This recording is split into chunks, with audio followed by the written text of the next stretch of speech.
The elections in the Bangsamoro Autonomous Region in Muslim Mindanao have always been tainted with violence. In the filing of candidacy to election day, more than 200 individuals were killed in the region. More than 700 violent incidents were also reported. And joining us tonight to discuss these and more is Georgi Engelbrecht. Did I say it correctly? Yeah. Who is Senior Analyst for the International Crisis Group. Welcome to the big story. Thank you so much. Pleasure to be here. Based on your assessment, will the polls, well, it's already been postponed once, so will they push through based on what you're seeing on the ground? So that's the big story, and this is the big question. There's still no answer to this, I think. Technically, everybody's preparing. So as of now, we assume it will go ahead. But there are always reasons and plot twists in this saga of the peace process and the development. So I think we could still see a change.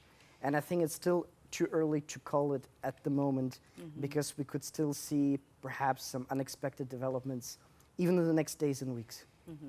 We understand that land disputes is one of the, or clans quarreling over land is one of the biggest sources of violence.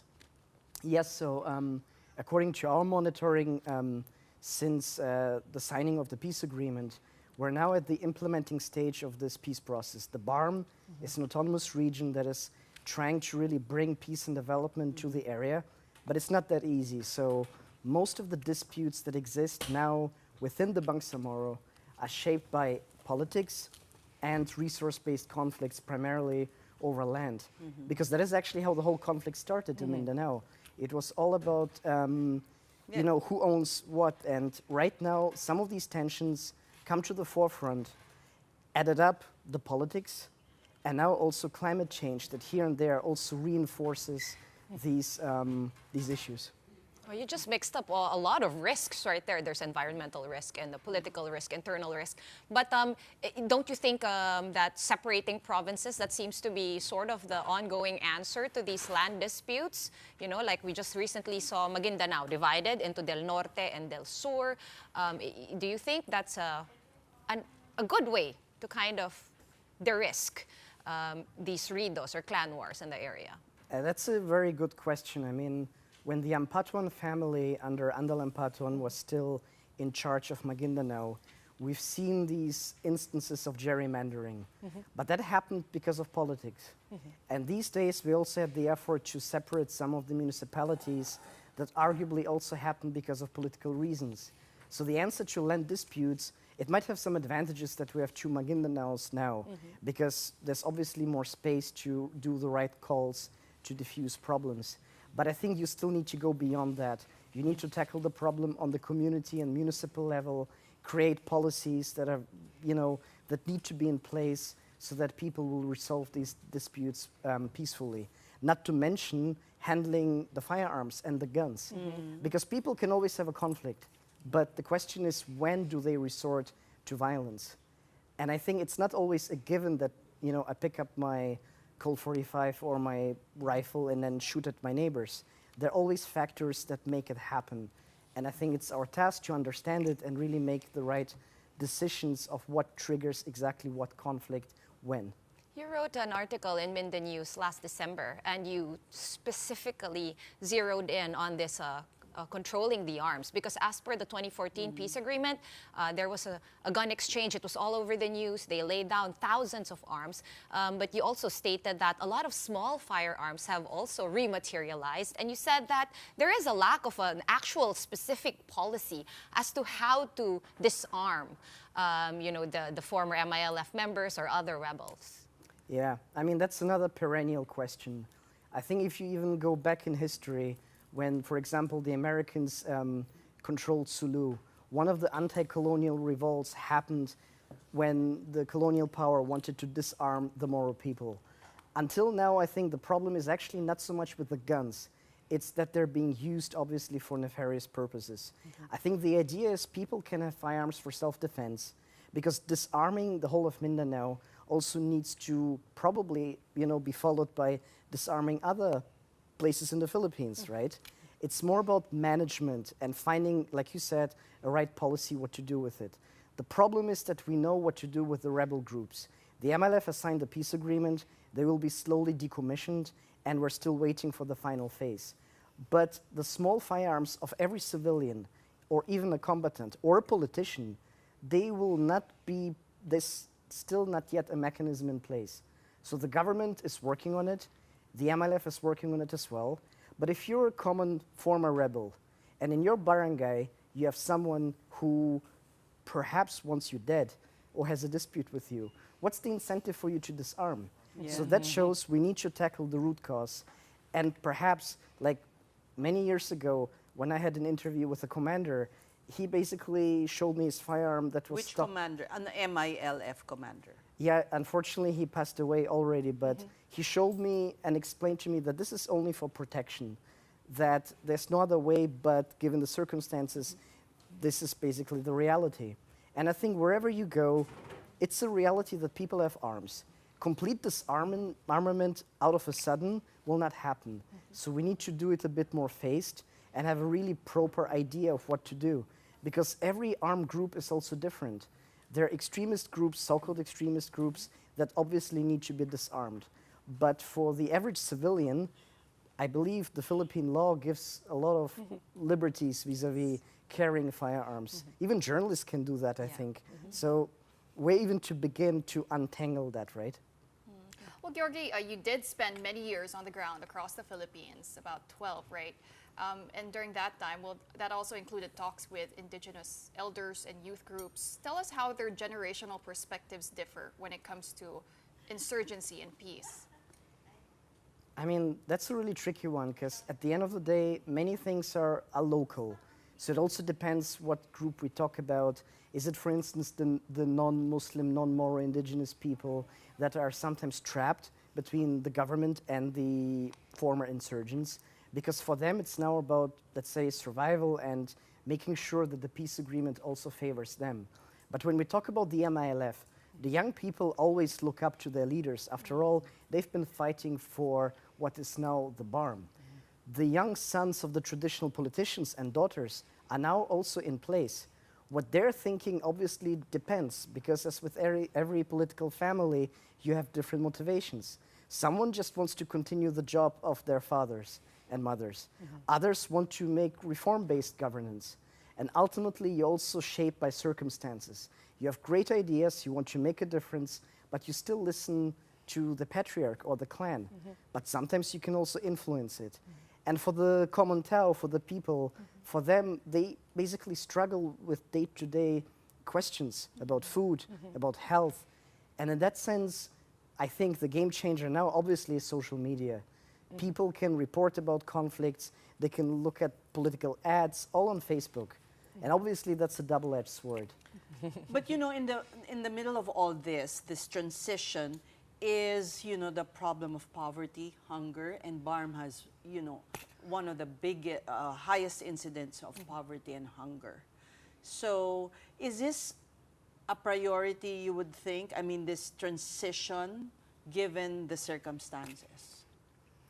I think when the MILF basically became the reigning power bloc in the Bangsamoro 2019, that was one of the key elements of the reform agenda, right? But in practice, what happened was immediately, you know, the pandemic started. And then I think the major, I don't know if you want to say flaw or tragedy of the transition was that politics also took over. Not necessarily because the MILF wanted to be distracted, but they had to play the game. And I think for some reasons, it basically didn't quite work out of the regional government and the local government units to really work together to make a substantial difference. I think the biggest question now for many observers, donors, and so forth is, what about the so-called peace dividend? So when you pass some of the towns, you see a new pizza place or a wedding venue. That didn't exist a few years back. So is your baseline that the fact that we have it now is already significant success? Maybe not, but it's a small step forward. But unfortunately, we still have barangays where we still don't have access to electricity, to water. If you travel from Marawi to Cotabato... So it's all these showpieces. Show like pieces of cosmetic, development. Yeah. I think there are exceptions. So there are also local government units that try to do a more sustainable approach. Showpieces would be infrastructure, right? If barangay halls become the indicator of success, like in parts of the country, right? What does it tell us about understanding, right? Sometimes people are happy because it indicates that government is present. Because before, wala pa rin, there's nothing. But I think there's still a wide way to go, and let's see what will happen now, because I believe the MILF got some success in these elections because people still want to give them a chance to make it happen. Good, because compared to what happened with the MNLF before, there's more progress here, even if it's slow. There are people who probably would also disagree with even that, Oh, really? who would say that it's not even that successful as in the 90s. But of course, I think the MILF has received a lot of training, preparation, and maybe because there's still hiccups, some people are naturally disappointed. But the question essentially is, how do we define good governance in this area after decades of conflict? What do we really expect? So I believe when the peace agreement was actually negotiated, the transition was supposed to be 9 years. It was cut to 3, then it was extended. And in the middle of it, the power equation between the local elites and the MILF. And this power play has also, unfortunately, I think, taken away some of the energy that could have been used to really make things smoother. But I think one thing about BARMM and Mindanao, it's still one of the few peace processes that actually still holds in the world. In the world. Yeah. We have Colombia that already Exactly, sees that's why problems, we're right? saying, it's still, There's still hope in there's there. still hope. My It could be favorite word. worse. It But could be what better. can the national government do to, really, maybe not speed up, but put more heft Like behind throw this? their weight, right? Yeah, behind the Yes. MILF. Because Yes, or does it even have that inclination? Do you find the interest waning, from the time the peace agreement was signed? That's a very good question. So I think the good news is President Marcos Jr. continued the peace process that essentially Aquino started, Duterte continued. So in general terms, everybody knows this is the way to go. Because if the Philippines still has an external challenge, if you look to the west, to the north, peace in Mindanao is priority. The question is how to make it happen specifically on the ground level.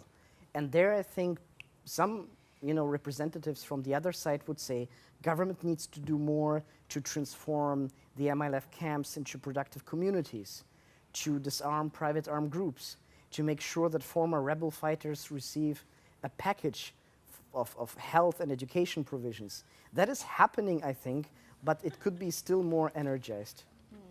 Before Cess asks you this very good question, I wanted to. I'm not going to ask Okay, that. maybe Neither Sean am will. I. Never mind. Well, Georgi, part of your work also covers the South China Sea dispute, right? How do tensions there, I'm curious, how do tensions there affect internal conflict dynamics here in the Philippines? That's also a very good question.